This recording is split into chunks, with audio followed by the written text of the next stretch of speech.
Welcome to Turning Tuesday. This week I am getting ready to load the ute and head down to Ararat for Uturn, the Grampian Uturn 2026 event. And what that means is I'm taking my lathe, I'm going down and I'm going to visit some of the other wood turners, a lot of them that were at Turn SA last year, and one of those in particular is Sid. Sid is a troublemaker, we all know that, and he watches my videos quite religiously, and so here's fair warning, Sid. My plan this year is to get a better photo than this one to make sure I've got you immortalized. Thank you, Sid. Alright, so what's happening is I am going down to Ararat. Now this event almost didn't go ahead because there wasn't enough interest, and that was a bit sad, but luckily enough, it didn't have to stay that way. So they got enough interest and the event is going ahead, and so I'm headed down there this weekend and we will hopefully have some fun. Now Sid and I have discussed whether we're going to do another challenge. This time we might actually do it at the event like we tried to do at Turn SA last year, but with Sid running it, wasn't quite possible to do that. So 1st to the 4th of May down at Ararat at the Harness Club. If anyone wants to swing by and see what everyone's making, then I do believe it is open to the public, and while it's not overly advertised, there is the opportunity to see what people are making and appreciate the craft. So if anyone's in the area or thinks they want to go for a drive over the weekend, then sure, come see us, because we would love to see you. And if you're interested in the hobby or wanting to take it up or have some other craft that you're interested in, then by all means swing by, have a chat with everyone, because nothing says community more than people wanting to seek information. And so that's basically what we do. We all share information, we work together, and we make it successful. Alright, stepping into the actual video now, and I've taken the height down, I've removed most of the cracks, and I am now sealing one of the cracks that looks like it's going far deeper than I had hoped. And so I've just put a bit of glue in there, and now I'm just doing a light cut, smoothing it off, and hopefully everything will go smoothly. So what I'm using here is a piece of casuarina, so it is River Sheoak from Mugga, and this one I am making it into the lid. So I'm turning a wooden box this week. It is a cross grain, it is a loose fitting lid, very loose, disappointingly loose, but loose nonetheless. This is the first box I've ever made, so yeah. Give me feedback, because, as again, I've never done it before, and I am always open to feedback. Now, I knew that I had taken a lot of height off. I wasn't entirely sure just how far down this goes. And so I'm being very, very, very gentle with my cuts here, and I'm just taking in a little bit at a time, and then I'll switch over to a scraper so that I'm not taking much at all.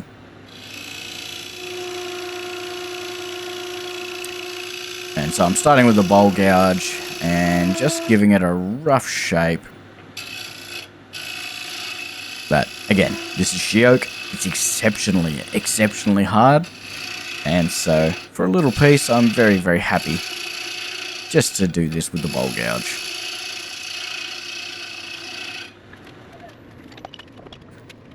Right, so I've gotten to the point now where I'm almost at the bottom. I'm just going to switch over to a scraper and just hog the rest out nice and gently, so it's in a controlled manner, really nice light shaves, and get that out. So this is my 38 by 10 mil, which means it's nice and wide, nice and thick, very sturdy, and the forces of this aren't going to do anything to it. And this is my 1-inch, I believe it's called a French bowl scraper.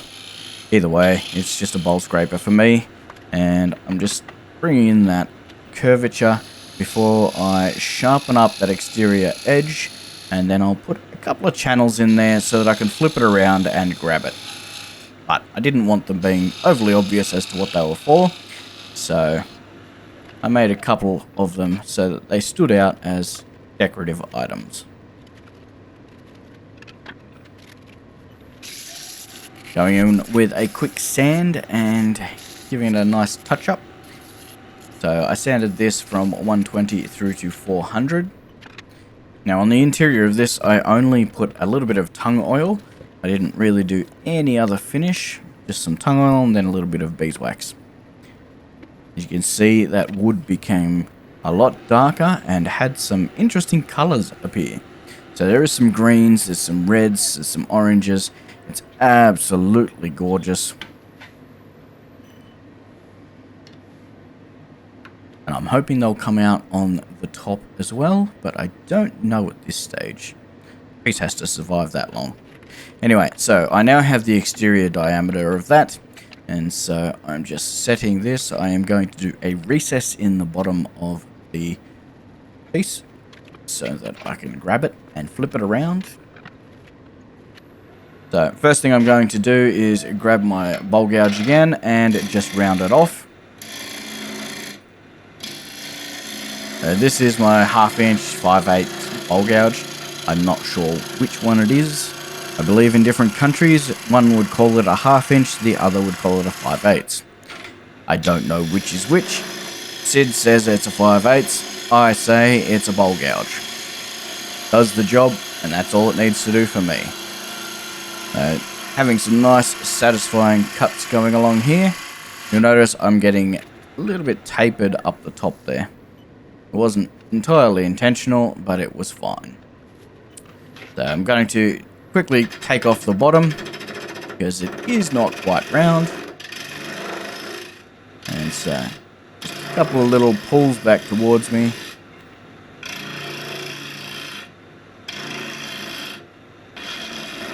Then I'll mark out for that recess and form it.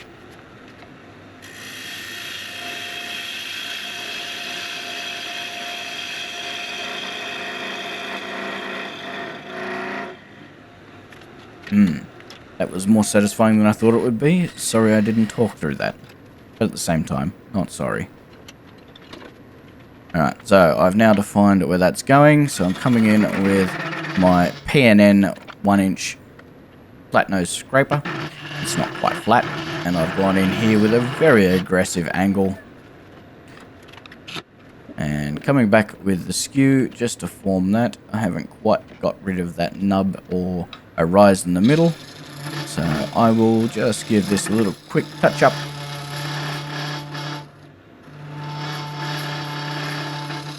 That's my P&N skew. And that's just sharpening the corner in there. So I flipped it around, expanded it out, and we should be good to go. So I'm just doing a couple of quick marks there to show where the exterior of my piece is. They're a little bit smaller than it. And now I'm going to do my depth hole the whole way down.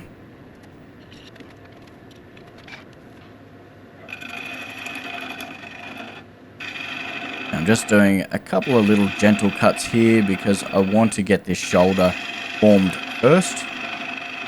So before anything else, I really want that shoulder in existence and ready to go.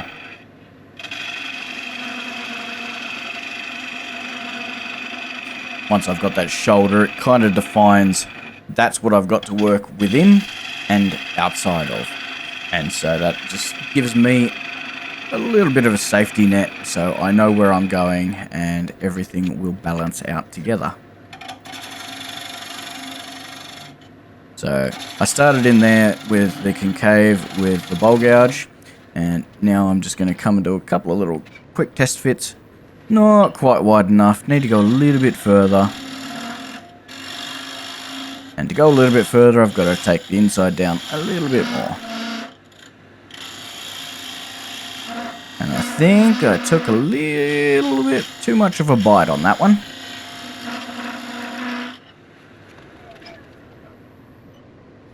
Yep, goes in there, wiggles about.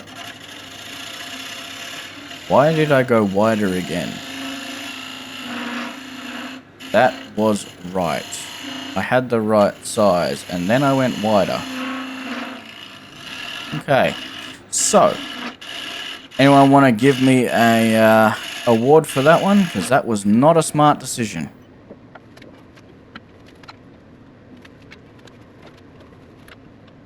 I'm calling Dumbass of the Week. Anyway, lessons learned. Don't second guess yourself on that final cut. So I am using a Robertson.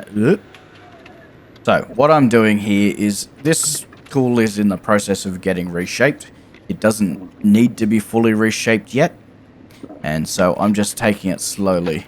So this is German high-speed steel, and it was a nice piece of square stock high-speed steel that Robertson converted into a bending and parting tool.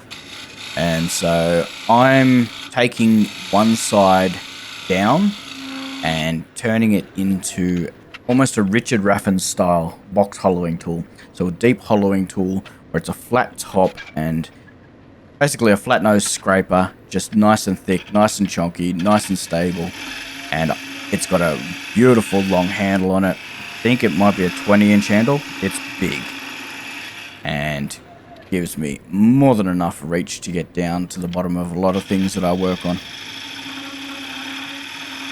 So after that pop off, that foot was absolutely destroyed. So I put a little recess in there and I flipped it round so that I could repair and put a new recess on there.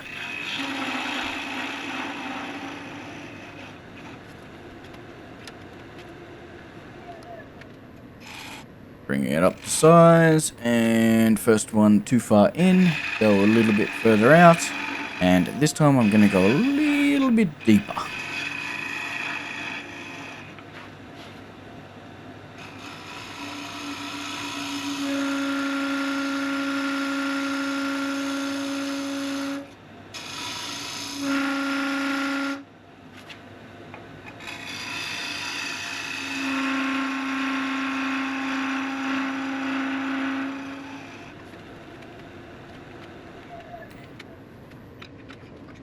That's coming up quite nicely. I'll just come in with the square scraper and formally finish that.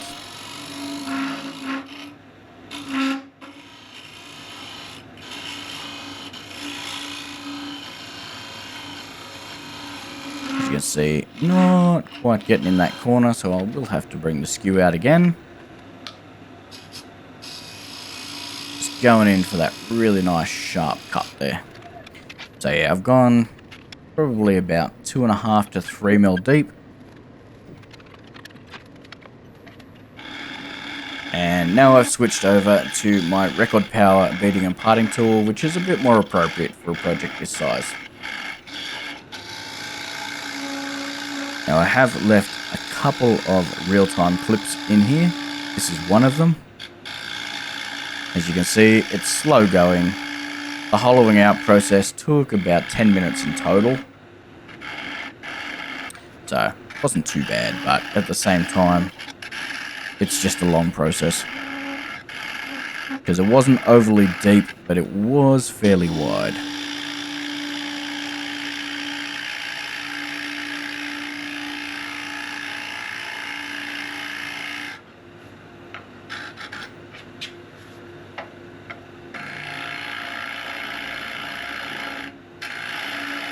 Again, one of those real-time clips, and I'm just quickly going across. So I'm taking it in about 1 centimeter, move across, take it in, and I just repeat that process. You'll hear a noise here. I'm taking a very heavy bite, and then I will sneak back a touch because I understand what's going on. And I've done a couple of pencil pots now, so I'm starting to understand what the noises are when I'm doing these hollowings. I'm still not competent at it. I can do it, but I wouldn't call myself competent.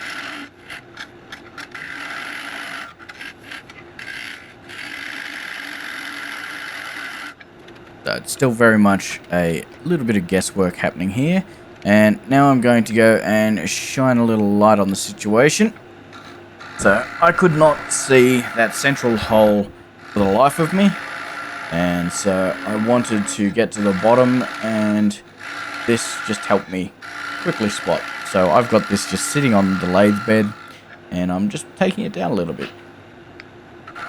And so, take it down, have a look, take it down, have a look, take it down, have a look. And then I've got my base to work down to.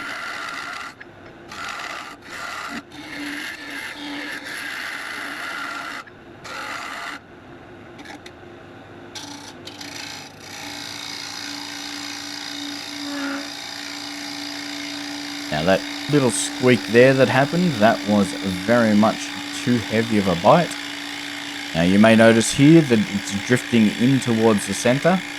That's part of the problem with this tool.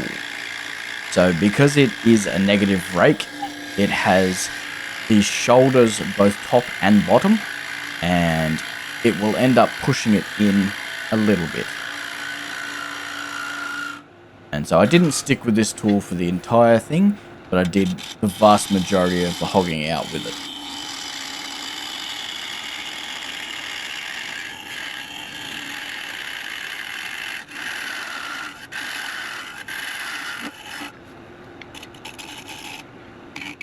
Just making sure I've still got that running true, still kept that shoulder, and now I'm just taking it down to that final little layer in there before I clean it up. So I am going to come back in with a couple of other tools and clean it all up.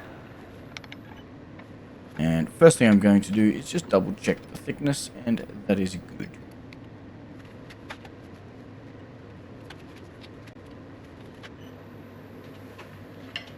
So coming in with the square scraper, so Tenon tool once again, and I'm just going to go along that wall. As you can see, I'm leaving a couple of ridges in there. Because I've got the light in there, I can see that very easily. And so, just slowly working down. You can see there I've engaged a lot more of that tool than I had planned. And so I'm going to have to go in with a different approach. What you saw me doing there was using the straight side of that tool to make sure the walls were square, and they were pretty close. So just using the skew here as negative rake and squaring up that corner, and just truing up the exterior. And now I'm going to come in with a cut with the tip of the skew and make sure that we are actually a little bit undercut. So the base of this is back further than the initial opening. So I have got a little bit of a taper where it's getting wider at the bottom.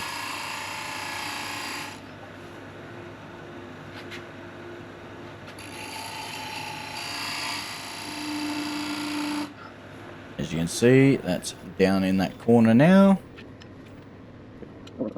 Double checking. Pretty happy.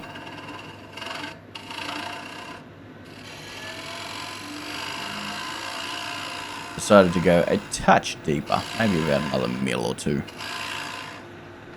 And I'm just making sure that's a nice flat bottom. And I'll come in with my P&N skew and just give it a final little touch up and make sure that bottom corner is very sharp.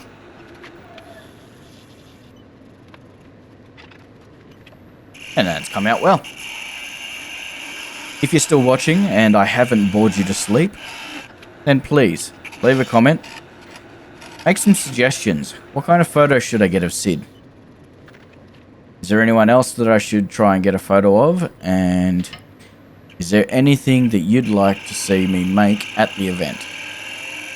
So I have loaded my ute, however, I do have 2 days before I actually depart. And so, what I want to know, if you're seeing this in the first 2 days of this video going live, what should I make live in person? Now, if anyone says a funnel, That's Sid's job. That's not my job. That's Sid's job. He's pretty good at making a funnel. So I might have a short coming out. But anyway, just coming in and sharpening the bottom of that corner. I'm going very, very slowly because this tool does not have a long handle on it. And so I'm just making sure I'm doing things safely. The edge of that is now beautifully undercut like I was aiming for. And I believe I'm now ready to sand.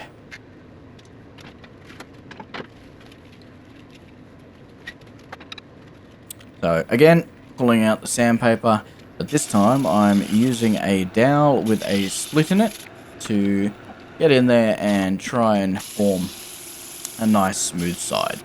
So that gives me the opportunity to sand both the interior wall as well as the base, because I've folded over the tip. So as you can see there, just going in and using it loosely flapping around in there, and then I just slowly slide it up to the center, and that allows me to get pretty close to perfect.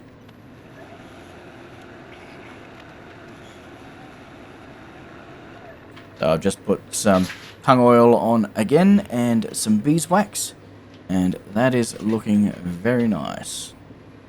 Harsh light doesn't do it any favors, but it is a beautiful piece of wood with a very nice orangey red hue to it. So, next on the agenda is we shape the exterior. We know the lid's already going to fit in there, and we can tell this has ridiculously thick walls. And we don't want that. And my tool rest just slipped. I didn't tighten it down enough. I forgot that happened. It's been about 3 weeks since I recorded the footage compared to when I'm doing the voiceover. So the voiceover is being recorded just before this goes live. So not much time at all. Now you'll see here I've left a bead on the bottom, and I wanted to have a cove in the top. And at some point here I just wasn't happy with how it was all sitting. And so I go and reshape it.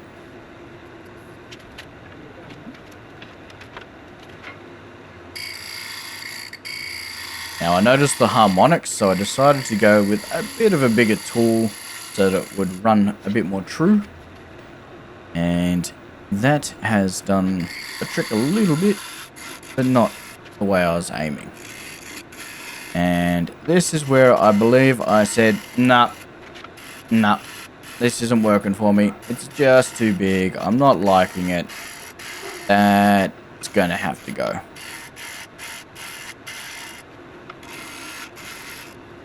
And there it goes. Now, I did put a little cove on the bottom because I noticed the ratios and how everything was sitting, and I noticed the shape that I was getting off the top of my bowl gouge was the exact radius of what I was after. So I used it. Adapt and overcome. Adapt and overcome. And that's what I did. Anyway. So I'm coming in here using the skew as a negative break because this is cross grain. So the only way I would use a skew on this is cross grain, or just using the tip in to make sure something's nice and sharp.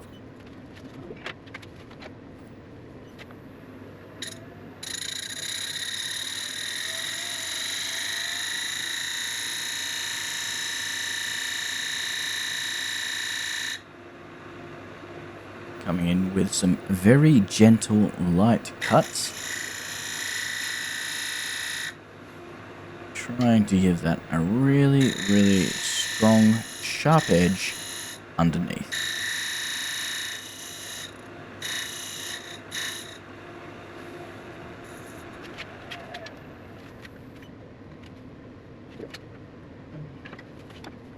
And that's come up quite nicely. So I'm now going to do some scraping and just finalize the shape that I'm after. Also trying to fix up a little bit of the tear out that we've got going.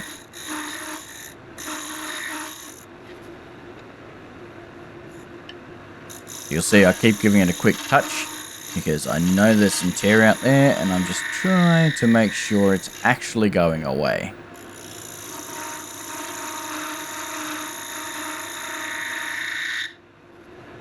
You can hear that scream because we are starting to get very thin. And I am doing very, very, very, very, very light touches. And it's coming off almost like dust, but it's not dust. You can still see they're curly.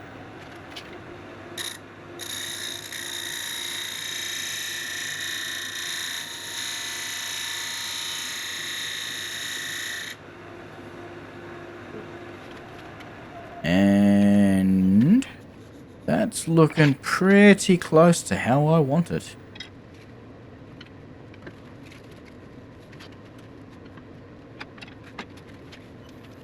So, sanding the exterior, and then we will be pretty close to done. Oh wait, no we're not. We still haven't done the exterior of the lid. We haven't actually given the lid a shape. So, again, sanding from 120 through to 400, and this time I used a little bit of Triple E to bring a bit of a polish out on it. I wanted the exterior to have a bit more of a shine than the interior. I've just applied some tung oil and I'm coming in with the beeswax to seal it all together. So the Triple E also helps by getting rid of any of the outstanding pieces of tear out or any tool marks that still might be present. So it's just really a nice finishing shape. Now, utilizing those ridges I put in earlier, I have recessed out into this. And now I'm going to start rounding this over and figure out what I'm actually going to do with the shape. Because right now, I just don't know. I'm winging it. I know roughly where I want to end with this, but I haven't decided if I'm going to go with a finial or a button top or an actual knob type shape on top. And so my first job was just get as much waste out of the way as possible. And so I'm using a really aggressive shape on my spindle gouge. And then I was like, yep, we're getting pretty close. I'm going to go over to the hole gouge and just hog it out as fast as possible. Now this could have ended in disaster at any time. I wasn't quite sure where the interior was. And at this stage I was going with a little button top. But it wasn't quite what I was after. And so I've gotten to this point and I'm like, I actually like that little shoulder there. Might keep that. And so I decided to start shaping and figure out the best way to keep that. I've just changed over to another spindle gouge that is not quite as aggressive.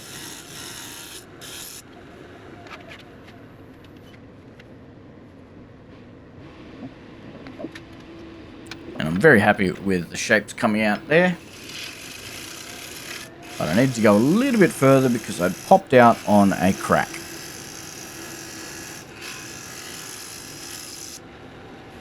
So that should have resolved the crack problem.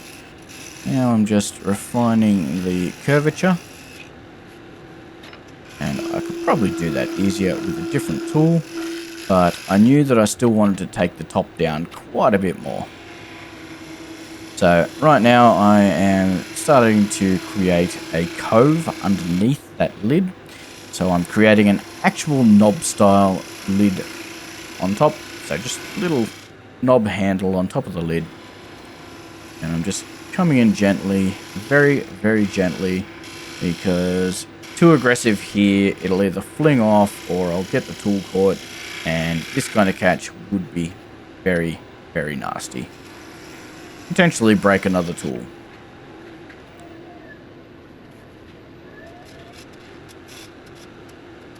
And so I'm pretty happy with how wide this is, and that's why I'm focusing on making sure I'm getting a strong undercut.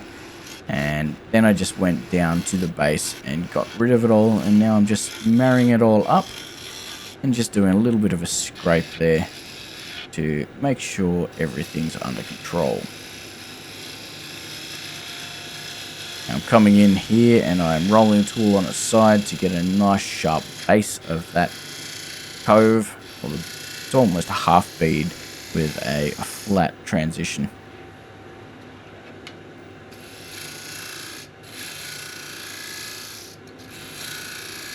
Just again doing a little bit of a scrape along the side there.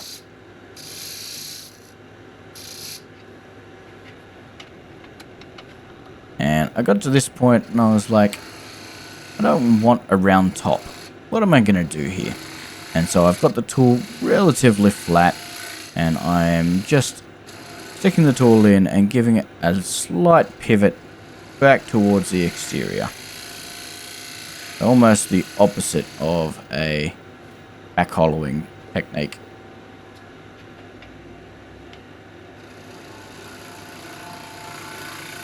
Not even.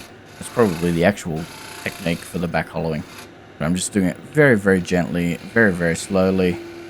And now I'm coming forward a little bit. I don't want to go too far because I don't want to break this off. And I'm pretty happy with that. So it's come down probably about 1/3 of the way of the stem. And that is looking very nice indeed. So I will sand this off, give it a polish, and we should be done. Now this is a very small piece, so there's not much in the way of sanding required.